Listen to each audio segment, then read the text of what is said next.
Madam President, with me today is Mr. Seth Brazier, who is one of my colleagues in my Senate office. Madam President, I'm going to talk about my city today, the city of New Orleans. The city of New Orleans is iconic, and the whole world knows it. My first job in state government was with a reform governor back in the late 1980s named Governor Buddy Roemer. Japan was doing extraordinarily well at that time economically, making many foreign investments, and Governor Roemer traveled to Japan to try to convince Japan to invest in Louisiana. And when the governor got back, he told me, he said, "Kennedy, my first meeting was very enlightening." He said, "My first meeting, I met with about 50 Japanese business people." He said, "I asked them, how many of you have been to Louisiana?" The governor said 3 of them raised their hand. He said, then I asked him another question. He said, "I asked these 50 Japanese business people, how many of you have been to New Orleans?" He said, 25 of them raised their hand. The city of New Orleans is iconic. Every state, every country would love to have a New Orleans. Our city was founded over 300 years ago. We're one of the oldest in America. It was founded in 1718. Our city is envied for, our food, our music, our architecture, our diversity, our dialects, our merriment, and our festivals, for our celebration of life. In New Orleans, we dance with or without music. But New Orleans, Madam President, is under attack. People there are being murdered. They are being shot. They are being raped. They are being stabbed. Their stuff is being stolen, and our quality of life is being degraded because of crime. Because of crime, a cancer on our city. In 2002, I want to give you a sense of the breadth of our problem. In 2022, we had 280 murders in New Orleans. The victims ranged from 6 months of age to 91 years old. 10% of these victims were under the age of 18. 70% were people of color. Listen to this. 1 out of every 8 black males who live in New Orleans between the age of 15 to 24 will be shot. 1 out of 8. Statistically, it is more dangerous to be young and black in New Orleans than it was to be a Marine in the Battle of Fallujah during the height of the insurgency in Iraq. Those are the numbers. Last year, my city had the highest murder rate in the country, twice the murder rate of Atlanta. Twice. We had the most murders since 1996. Our murder rate was up 141% since 2019. And it's not just murder, Madam President. Shootings in 2022 were up 88% from 2019. Carjackings up 156%. Armed robberies up 20%. And it's not much better in 2023. Now, Behind these sterile statistics are real, live human beings. Flesh and bones, blood and tissue. In one of the most appalling cases that we've had, about a year ago, in an area in New Orleans that we call Mid-City, 4 teenagers, a 17-year-old boy, a 16-year-old girl, and 2 15-year-old girls. 4 teenagers carjacked a 73-year-old grandmother. The teenagers pulled the grandmother out of the car and drove away. But the grandmother's arm got tangled in the driver's seatbelt. The teenagers kept going. They dragged her for a block until her arm was severed. This lady bled to death at the scene. Crime in New Orleans is affecting all of us in our city. Residents, visitors, every income level, every part of our city. But no one is hit harder than our low-income communities. That's true both in terms of public safety, and it's also true economically. Most poor people are not criminals. They're not. But criminals often prey on our lower-income fellow citizens, particularly in their own communities. Existing businesses then leave, and they take jobs with them. And unemployment goes up, and we have more poverty. And those businesses that remain in our lower income communities, they're often mom and pop shops with a small margin of profit. They have to pay more for insurance, they have to pay more for security, they have to pay more for credit, so they have to raise their prices. And that makes people even poorer. That's what crime does. We in New Orleans, Madam President, we have tried everything. We have around 900 police officers. We need 2,000. Because many of our police officers retire every day. We've tried paying higher salaries. We've tried paying better benefits. We've tried curfews. We've tried task forces. We've tried social programs. We've tried after-school programs. We've tried crime cameras. We've tried facial recognition. We've tried conflict management. We've tried mentoring. We've tried youth clubs. We've tried job training. We've tried enhanced educational opportunities. We've tried prosecuting juveniles as adults. We've tried hotspot policing. We've tried 12-hour shifts. We've tried hiring administrative personnel to take the paper workload off our cops to get them back on the street. You name it, Madam President, and we have tried it. We've tried everything but one thing: stop and frisk. Stop and frisk. Under the Fourth Amendment to the United States Constitution, a police officer may stop a suspect on the street without probable cause.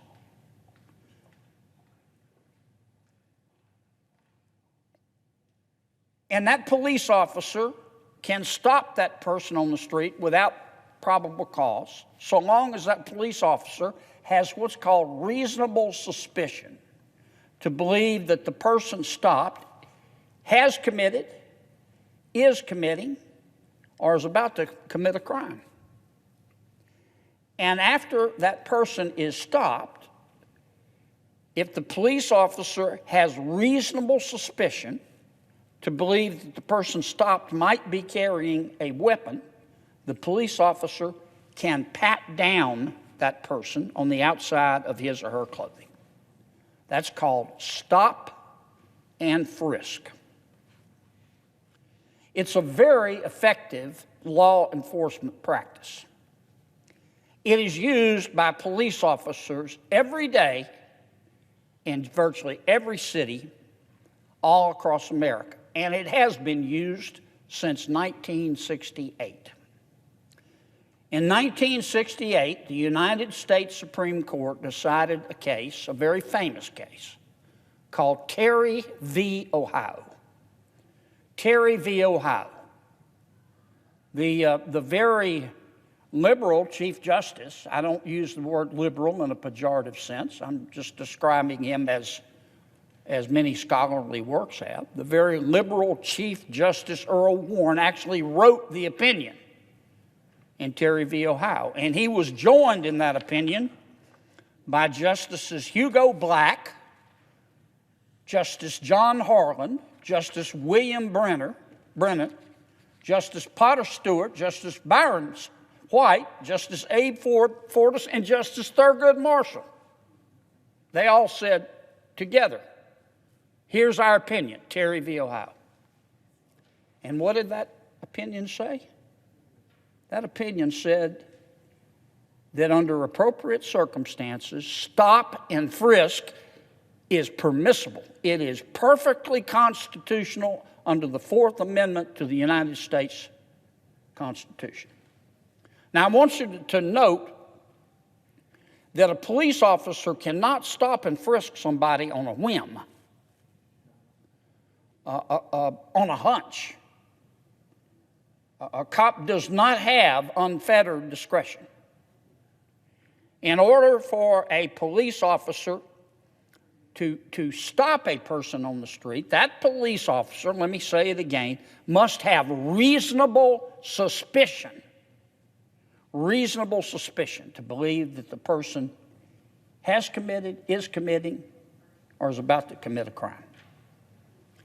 And once again, once the person is stopped, the cop can frisk that person on the outside of his clothing, called a pat-down, only if the cop has reasonable suspicion to believe that the person stopped is carrying a weapon.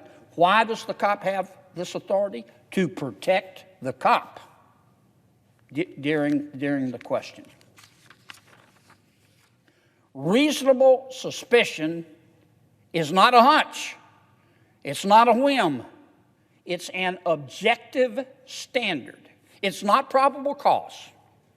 You have to have probable cause to make an arrest, to conduct a search, for example, of someone's home. Probable cause is a higher standard. But reasonable suspicion is an objective standard. Reasonable suspicion exists according to the case law, as you know, Madam President. Reasonable suspicion exists when an objectively reasonable police officer, given the facts and circumstances of that particular situation, and considering the cop's training and experience, would suspect that a person, as I have said, has committed, is committing, or is about to commit a crime. And if probable cause is then established, of course, the person can be arrested. Every cop in America who goes through training academy, and every cop in America does, every cop in America knows about stop and frisk. Every cop in America is trained in the law enforcement practice of stop and frisk. Let me give you an example. Let's suppose a police officer is driving by and he sees an individual late at night walking along the street with a coat hanger or a Slim Jim. Do y'all know what a Slim Jim is? It's sometimes called a lockout tool. It's a way to get into a car if you lost your keys. If a police officer sees someone late at night walking down the street with a coat hanger or a Slim Jim looking in cars, the police officer can stop that person. Can he arrest that person? No, he does not have probable cause. No crime has been committed. But he has reasonable suspicion to stop and talk to that person. And once he stops to talk to that person, if he sees a big bulge here in his top pocket, he may have reasonable suspicion to believe that person has a weapon, and it would be dangerous for the police officer, to keep talking to that person. So the police officer, he can't make him take his jacket off or anything. He can just pat him down to see if there's a weapon. Now, I repeat, cops all over America stop and frisk suspects every single day, and they have for 50 years. And you know who endorses it? The United States Supreme Court. Now, like all police practices, it can be abused. Stop and frisk can be abused.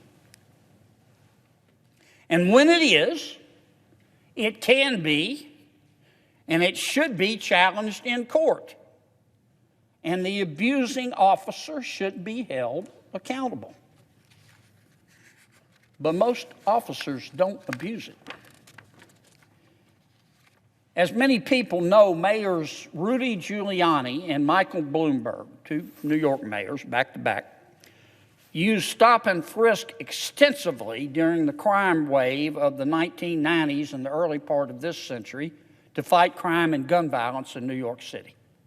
We've all read about that. Crime fell dramatically. Now, some have said that's due in part to stop and frisk.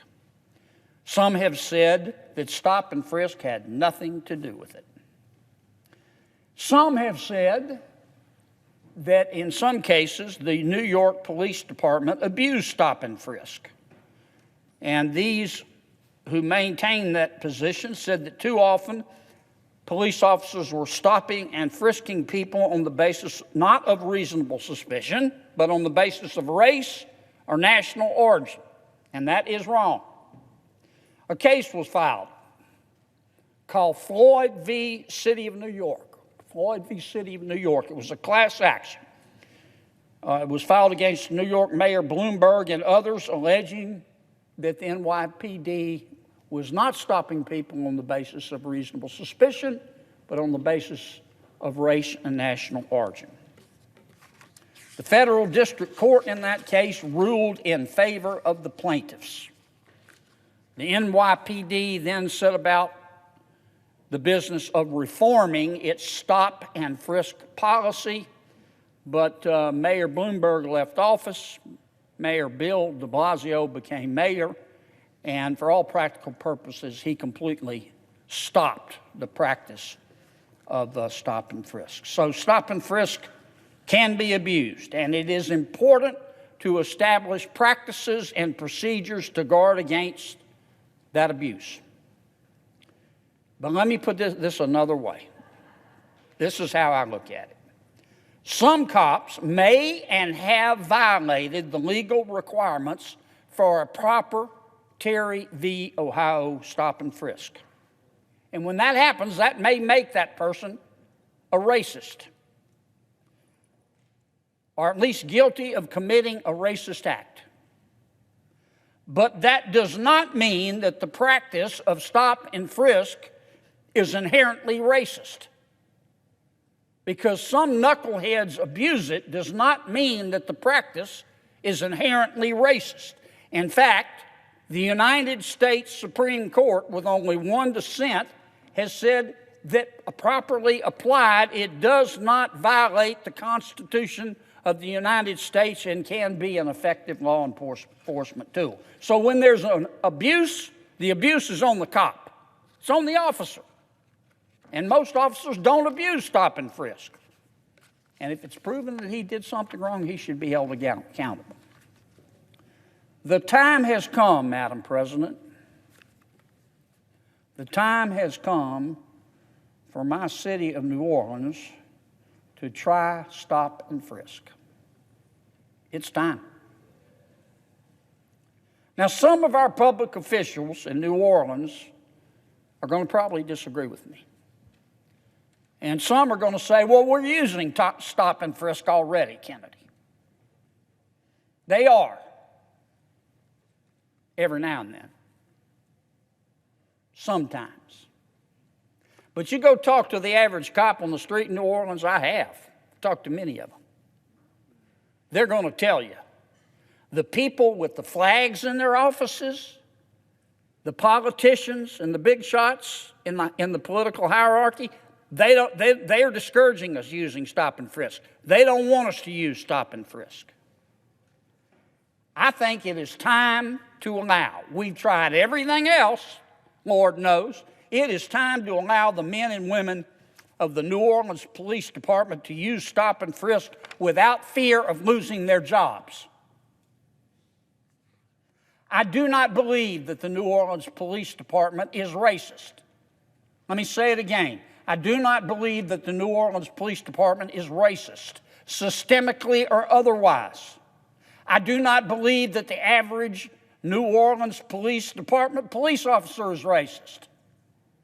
My God, the NOPD is 58% black and people of color and 35% white. Now, we have a federal consent decree in New Orleans for our police department. It's between the U.S. Department of Justice and the city of New Orleans.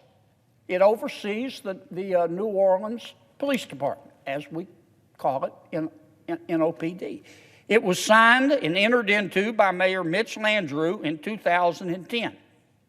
The consent decree does not prohibit stop and frisk. In fact, the consent decree provides for stop and frisk. I want to quote, Mr. President, from the consent decree. Quote from the consent decree. NOPD officers may only conduct investigatory stops or detentions where the officer has reasonable suspicion that a person has been, is, or is about to be engaged in the commission of a crime, end quote. Does that sound familiar? That's right out of Terry v. Ohio, where the U.S. Supreme Court, almost unanimously, said stop and frisk, when used appropriately, is a very effective law enforcement tool. Now, the consent decree goes on, wisely in my opinion.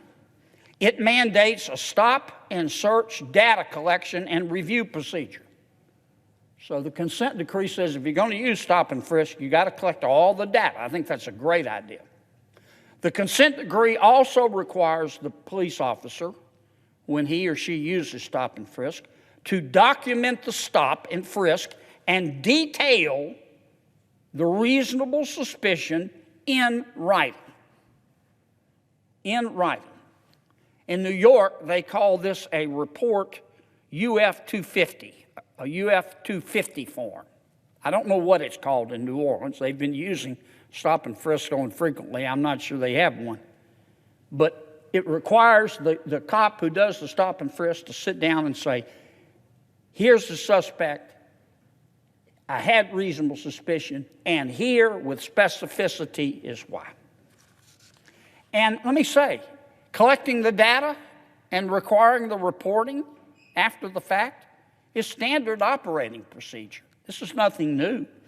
It's standard operating procedure in every police department in America. It's also common sense. There is a gentleman in New Orleans by the name of Mr. Ronald Serpis.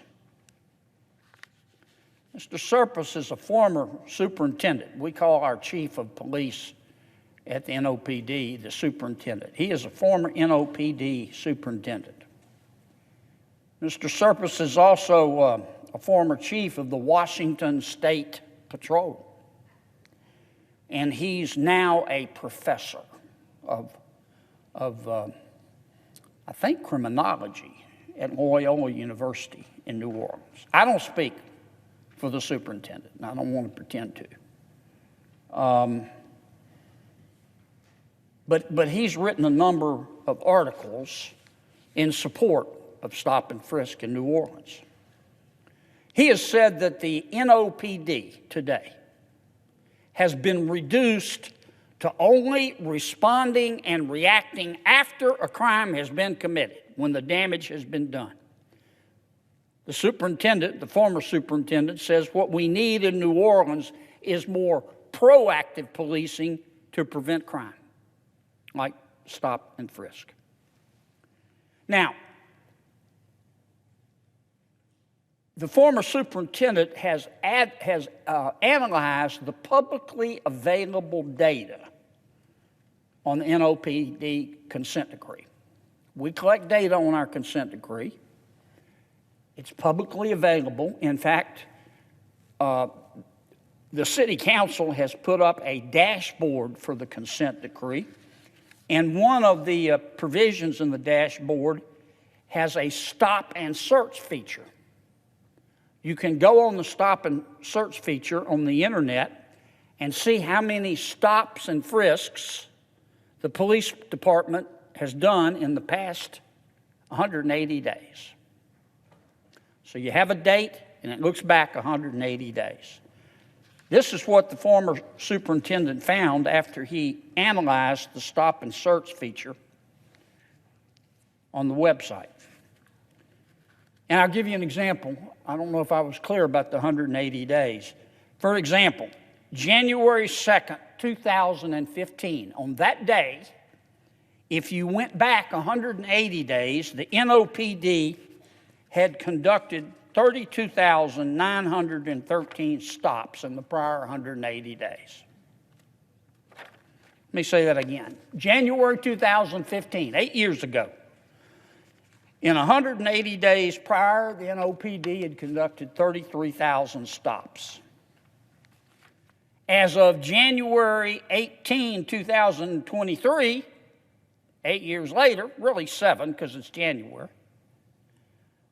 NOPD had conducted 5,095. Let's call it 5,000 stops over the past 180 days. 5,000, down from 33,000.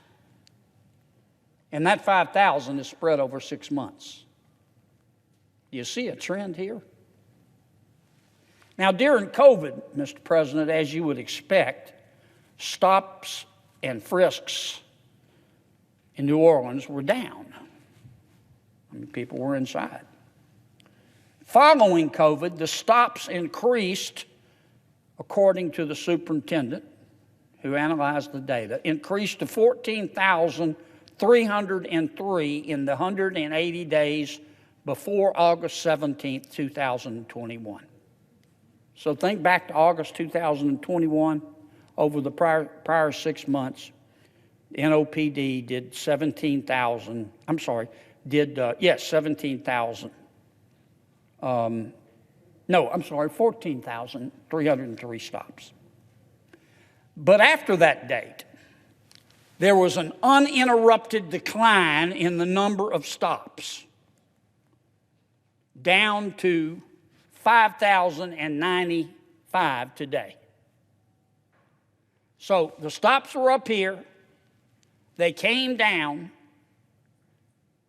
They went down further because of COVID. They went up to 14,000 in August of 2021. Then they kept going down. That doesn't exactly, but it closely tracks the crime rate in New Orleans, because stop and frisk is used to proactively prevent crimes. Look, Mr. President, I want you to understand the problem in New Orleans. I love my city, love my state, but I love my city too. The problem in New Orleans is, I don't want you to think that we have thousands of previously law-abiding New Orleanians turning to crime. That's not what is going on. We don't have a bunch of law-abiding people who've now turned to crime in my city. That's not what's happening. The problem we have is with career criminals, and they're running rampant. And our cops are spread thin. And we have some public officials, not all of them, but there's some, that think cops are a bigger problem than criminals. And they think that criminals really shouldn't be prosecuted. They're not bad, they're just sick. This is America. You can believe what you want. But that's what's going on in my city. It's not a majority, but it's more than a handful. We've tried everything. We need to allow our police officers to stop and frisk. We need to allow our police officers to stop and frisk. It should be carefully monitored. It should be done legally, but it should be done. We have tried everything else, everything under the sun, to stop the extreme recidivists. Nothing has worked. And maybe this perfectly legal, very effective police practice, stop and frisk, which is used every day across America, will help. Mr. President, I'll yield the floor to my colleague from New Hampshire.